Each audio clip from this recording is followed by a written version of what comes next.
लिया, अच्छो अच्छो की जीभ में पानी आ जाता है। पैसा वो चीज़ है, मालूम सच बताऊं,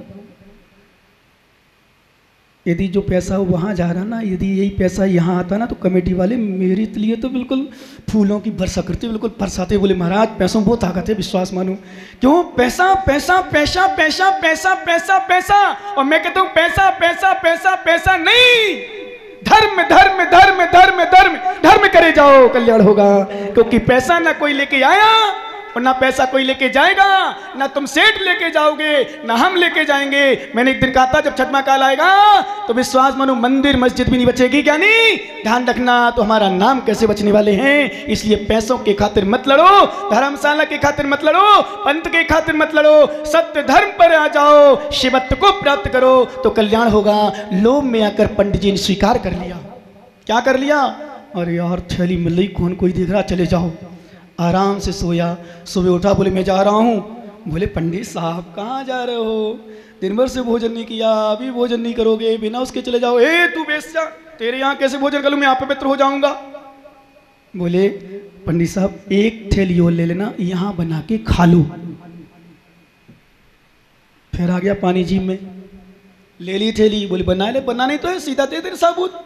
फिर दूसरा हुआ, विश्वास करना ज्ञानी। फिर दोबारा आया, बोले खाना जब बन गया तो पंडित साहब से कहता है बेशा, पंडित साहब एक गिलास मेरे हाथ से ले लो, एक थैली और ले लो। क्या बोला राकेश भैया, समझ रहे हो ना? एक थैली और दे दी और पंडित साहब को एक गिलास खिलाया। और जैसे ही गिलास खिलाया, क्योंकि सब पूछ लिया था पहले रात में कहाँ कैसे जा रहे हो, क्यों आ रहे, और जैसे ही गिलास मुंह में, एक हाथ टाटा पे गाल पर, बोले पंडित साहब जिसको सीखने जा रहे थे वही है लोभ पाप का बाप बखाना। लोभ में आकर तुमने बेश्या के हाथ से पानी पी लिया, बेश्या का घर का तुमने भोजन कर लिया।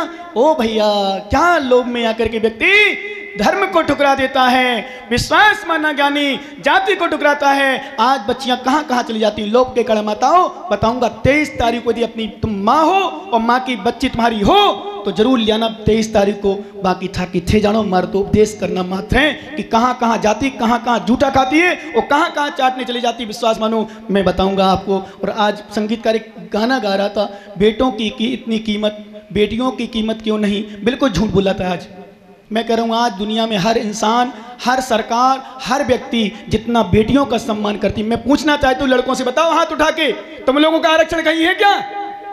बेटियों का आरक्षण है, महिला आरक्षण है, महिला सीट आती, पुरुष सीट आती कभी क्या? फिर सरकार को आवाज लगाओ, पुरुष तुम पुरुष तैयार हो, मेरे सामने खड़े हो जाओ सब। अभी नहीं तुम सही हो जाओ, सब खड़े हो जाओ, विश्वास मानो और कहो जब महिला आरक्षण है तो पुरुष का आरक्षण क्यों नहीं। पुरुष की सीट में महिला बैठ सकती है पर महिला की सीट में पुरुष नहीं बैठ सकता। पुरुष की सीट में महिला खड़ी हो सकती है पर महिला की सीट में पुरुष नहीं खड़ा हो सकता। ये अन्याय क्यों? ये धर्म में अन्याय नहीं चलेगा, राजनीति में चल जाएगा, कूटनीति में चल जाएगा, पर धर्म नीति में, विश्रांत सागर के चरणों में अन्याय नहीं चलेगा। क्योंकि वहां तुम ध्यान दो, तुम तो बस तालियां बजाने में आगे हो, कहीं भी तालियां हो तुरंत बजा दो। हम वो प्रवचन ऐसा कर रहे, सो तालियां बजा रहे, और कहीं महिला का सम्मान करने वाला आ जाओ तो उसमें ताली बजाओ। तुम्हारी ताली में कोई विश्वास नहीं है, तुम तो बजा लो आराम से। अब नहीं बजाओगे, अब नहीं बजाओगे, मुझे पता है क्यों। क्योंकि हमने देख लिया, अच्छे अच्छे हंसने वाले भी रो जाते हैं, वो अच्छे अच्छे रोने वाले भी हमारे चरणों में हंस के जाते हैं। क्यों? ध्यान देना ज्ञानी, सत्य धर्म में लोभ को ठुकराना था, कुछ भी हो जाता, सत्य धर्म आ जाता अपने आप। सत्य धर्म क्या है? अपन अब चलते हैं, मिलते हैं आचार्य भगवान कुंद कुंद स्वामी से। नमोस्तु कल्लोकों को उत्तम सत्य। क्योंकि देखो प्रसन्न कुमार को भी सुनना था, आप लोगों को आनंद ला रहा था, शायद महिलाओं को विशेष आनंद आ रहा था। मिला है प्रसन्न कुमार, प्रसन्न हो जाओ। फिर कब कब मिलना है, अब नहीं मिलेगा, पता नहीं कब मिलेगा, जब बुलाओगे तभी आएगा। पर विश्वास मानो ज्ञानी, जीवन में सत्य धर्म को अपनाना, बस न प्रसन्न को देखना, न विश्रांत को देखना, न भगवान को देखना, न गुरु को देखना तो सत्य धर्म को देखना। सब कुछ तुम्हें मिल जाएगा, सब मिल जाएगा, ध्यान देना। और जिस व्यक्ति ने सत्य को ठुकराया, नीरज भैया नोट कर लेना, जिस व्यक्ति ने सत्य को ठुकराया, विश्वास करना, मात्र नाम सम्मान देखा, मात्र अपना नाम, अपना सम्मान, अपनी प्रशंसा देखी, और जिसने पैसा देखा उसको धर्म नहीं मिल पाएगा। क्योंकि सत्य वाले के लिए धन की, पैसे की चिंता नहीं, और धन पैसे की चिंता करने वालों को सत्य की चिंता नहीं। यही कारण है आज व्यक्ति भटक रहे हैं, व्यक्ति भटक रहा है, हर व्यक्ति भटक रहा है, सत्य नहीं देख रहा, पैसा देख रहा। यदि शशि पैसे वाला है तो विश्वास मानो ये पैसे वाले का साथ देगा, मेरा साथ नहीं देगा। ये पैसे वाला है तो इसका सम्मान करेगा, मेरा सम्मान नहीं करेगा। ये यदि मेरा अनादर करेगा तो इसका सम्मान साथ दे देगा, पर मेरा साथ नहीं देगा। मैं कहता हूं जिसकी दुनिया नहीं उसका भगवान होता है, उसका धर्म होता है। नोट कर लेना, विश्वास करो ज्ञानी, नोट कर लेना, जीवन में ध्यान रखना। मैं कहता हूं पैसे वालों का सम्मान नहीं, धन वालों का सम्मान नहीं, धर्म वालों का सम्मान करोगे तो तुम्हारा सम्मान अपने आप होगा। नोट कर लेना एक विशेष रूप से बात, क्योंकि आज सत्य पर साथ देना, सत्य का साथ देना, सत्य के साथ पर ही एक बात करो, बता दूं, ध्यान रखना। महात्मा गांधी ने यदि विजय प्राप्त की है तो पैसों के बल पर नहीं, अहिंसा और सत्य के बल पर ही की है। अरे बजा लो कंजूस ताली जितनी बजा सको। इसमें ताली नहीं बजाओगे, मन की मिल जाए ताली बजाएगा ज्ञानी, प्रसन्न कुमार आ जाएगा जिसको 70,000 की ताली बजा लेगा। पर धर्म बजा साली धर्म पर, क्योंकि बोले महाराज मेरे लगे GS क्या है, JSG। अरे भैया लगे हैं, बहुत अच्छी बात आपने कपड़ा की है, करुणा की है, समाज वालों पर एक कार्यक्रम दिया है, एक संध्या भजन संध्या कराई। महिला संगीत तो दुनिया कराते हैं, पर भजन संध्या कराने वाले भी बहुत बिरले लोग होते हैं, ध्यान रखना। आपने बहुत अच्छा किया, क्योंकि विश्वास मानो जो सांस्कृतिक कार्यक्रम हो रहे हैं, कम से कम चलो, कम से कम धर्म में लोग जुड़े हैं, धर्म से जुड़े हैं, धर्म मार्ग पर आ रहे हैं। मैं तो इतना खुश होता हूँ जब रात में सुनता हूँ, चलो प्रवचन में जितने आ रहे पर विश्वास मानो कुछ शाम को आ रहे, इसी बहाने धर्म कर रहे। आशीर्वाद, तुम खुश रहो, कल्याण हो, पर धर्म करके जाना, धर्म ही करके जाना। मेरा सभी माताओं बहनों से, पुरुषों से, बच्चों से कहना है, रात में आना तो बढ़िया मर्यादा से रह करके, यहाँ वहाँ ना देख करके अपने आप को देखना। जितना मन लगे धर्म करना, नहीं तो नमोकार मंत्र की माला फेर करके धीरे से घर में जाके सो जाना, पर यहाँ आकर के कर्मबंध मत करना। मैं मालूम जब प्रवचन सुनाता हूँ लोगों को, भागचंद जी क्या कहता हूँ पता है, क्या कहता हूँ? यदि तुम्हें मेरे प्रवचन, क्योंकि मैंने हमेशा यहाँ नहीं हर जगह, तुम तो सुन लेना कभी प्रवचन सुनते हो, इन लोगों को पता है, क्यों क्या नहीं पता है ना तुम लोगों को, हर जगह पता है। मेरी लोगों को क्रियाचर्या से कोई परेशानी नहीं है, क्या?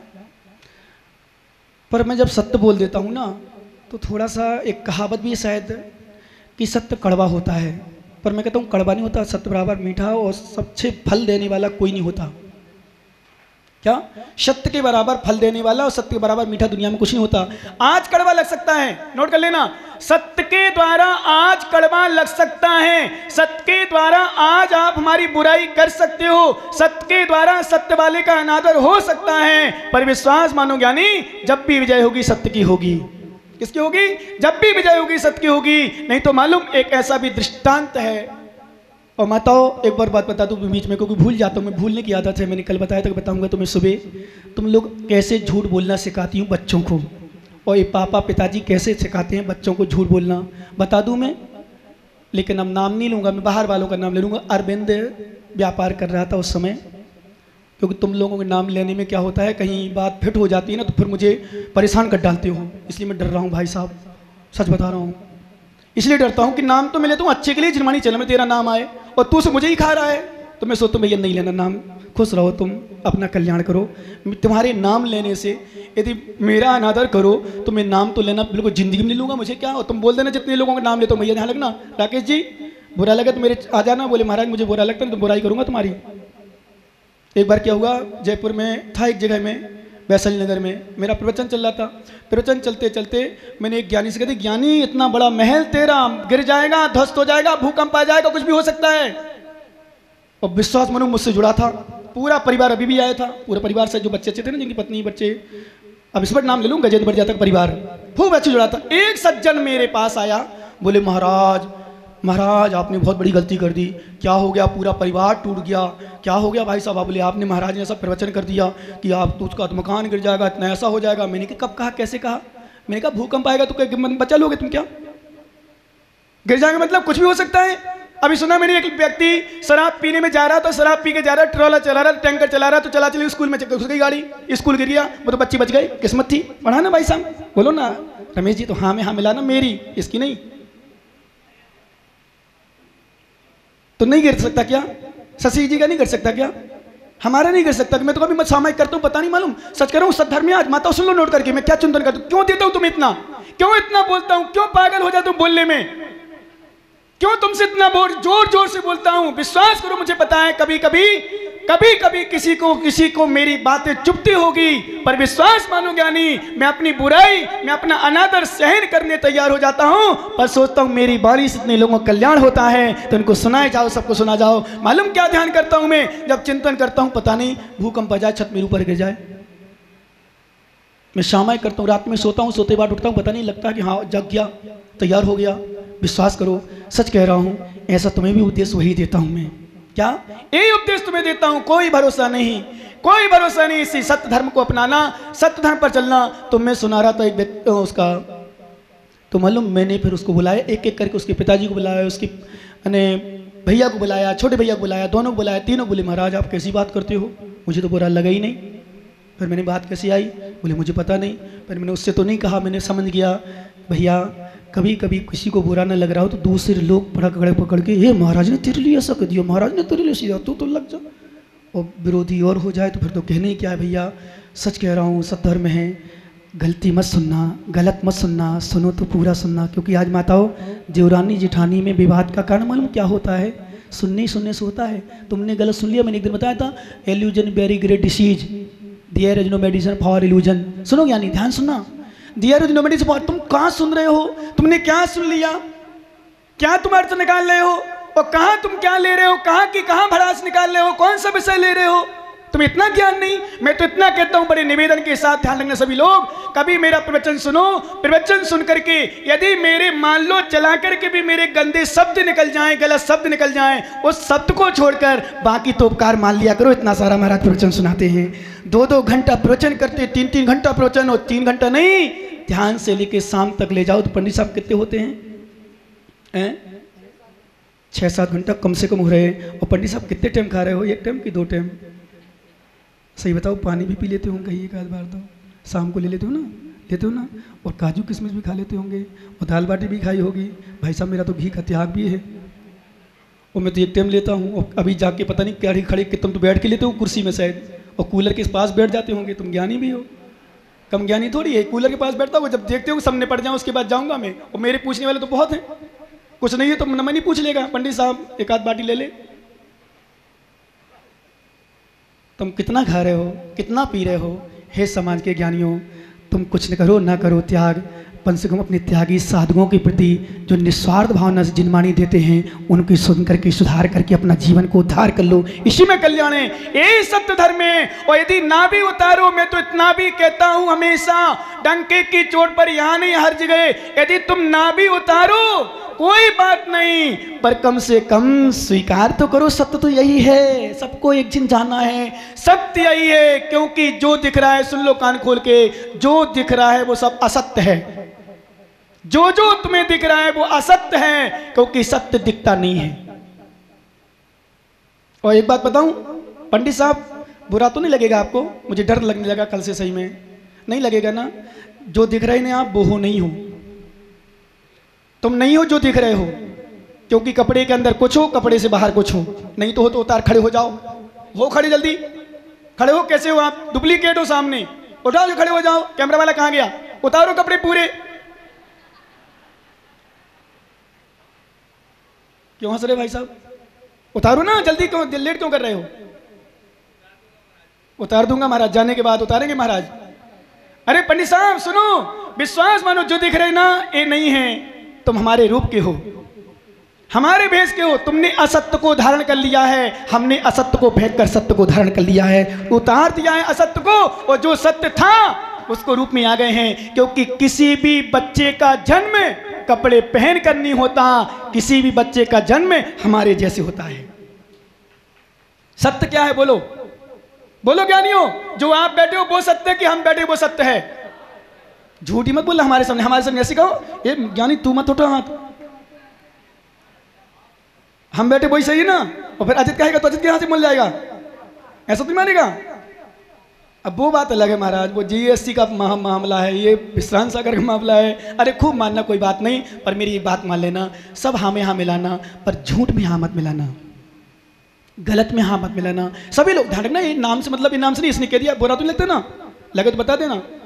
एक दिन जयंत को बुरा लग गया तो मैंने बोलना बंद कर दिया, उसका नाम लेना बंद कर दिया, तब से याद ही हो तो 2-3 दिन से चेहरा उतर जाता उसका, बोलता हूँ तो। अब बोले कब बोले महाराज, अभी परीक्षा कर रहा हूँ बैठे बैठे, ये मुझे समझ नहीं पा रहा है अभी भी, अभी बैठे बैठे परीक्षा कर रहा हूँ ज्ञानी। बोले महाराज बुरा लगता ही नहीं मुझे। पत्नी के जब बाल खींचती है ना, बोले तू ऐसा क्यों है, तो चिल्लाता मेरे प्रति फिर। अब उतरा कि नहीं उतरा चेहरा? अरे सुनो, नहीं उतरेगा तो उतरा जाएगा, मुझे क्या चिंता। मुझे तो डंके की चोट पे कहता हूं, यदि किसी को बुरा लगता भी हो ना, मेरा कुछ नहीं बिगाड़ सकता, बस मेरी बुराई कर सकता है, मेरी बुराई कर सकता हो सकता है, मेरे पास आना बंद कर सकता है, पर विश्वास मानो मेरे द्रव्य को, मेरे भेष को, मेरे संयम का कोई बिगाड़ नहीं कर सकता। डंके की चोट पे कहता हूं इस विषय में, और बुराई भी करेगा सामने नहीं कर सकता, सामने हो तो आ जाओ। और मैं तो कई बार कहता हूं, मेरी बुराई हो मेरे पास आके कहो, दूसरे से कहने की आवश्यकता नहीं है, और दूसरे से कहोगे तो वो बुराई नहीं कहलाएगी, तुम्हारी बुराई कहलाएगी। इस सत्य धर्म में ध्यान रखना। क्या सत्य धर्म क्या है? अब सुनो, पहले नंबर अपन सत्य धर्म पर चलें। सत्य धर्म की स्थिति बताएं। माताओं कैसे झूठ बुलाती हूँ, आप लोग कैसे झूठ बुलाते हो? अब बता दूं मैं, किसका नाम लूँ बताओ? खड़े हो जाओ, मेरा नाम ले लो महाराज। हाँ जिरमानी के तो जल्दी आ जाएगा नाम। किसका नाम लूँ? बोले महाराज सबका नाम ले लो। अब किसी का नाम नहीं लूं, मैं नमन के चाचा का नाम ले लूं, ठीक? उनको किसी के पैसे देने थे, वो घर में थे। नमन बिल्कुल जब छोटा था, बिल्कुल छोटा मतलब 4-5 साल का, जबकि घटना मुझे याद है क्योंकि आज 24 साल का है। कितने साल का है? 20 साल 22 साल का है। 4 साल पहले 18 साल मुझे दीक्षा लिए हो गए, मतलब इस समारोह में, तब मुझे पता है तेरे चाचा ऐसे कर रहे थे। तो फ़ोन पर बात होती थी, भाई साहब पैसे कब दोगे? बोले बस भाई साहब बस कल। देखना इनके चाचा को, सुनना कभी बात। बोले भाई साहब बिल्कुल कल पक्का। अच्छा कल फ़ोन लगाया, भाई साहब पैसा लेने आ जाऊँ क्या? बोले नहीं भाई साहब मैं अभी बाहर हूँ, फिर आप कल मैं आ जाऊँगा, मैं आपको फ़ोन कर दूँगा। बोले ठीक। तीसरे दिन आके वो घर के बाहर से बुलाते हैं, घर के बाहर आते हैं। बोले नमन को भेजे, बेटा जा वो आ रहे हैं। बोलते नहीं चाचा घर पे नहीं है। बोले अच्छा ठीक है। तो जैसे ही दरवाजे पे आया तो बोले क्यों बेटा तेरे चाचा कहाँ गए? बोले अंकल जी वो तो घर पे नहीं है। बोले कब तक आएंगे? बोले रुक जाओ हम चाचा से पूछ के बता रहे। खुल गई ना? धुल गई ना? क्या धुल गई? क्या धुल गई? झूठ। और झूठ बोलना बच्चे को सिखा दिया। जैसे माताएं झूठ कैसे बोलती हैं, माताओं सुन लो कैसे झूठ बोलती हैं आप। जैसे एक दिन क्या हुआ अरविंद के बच्चे की मम्मी ने,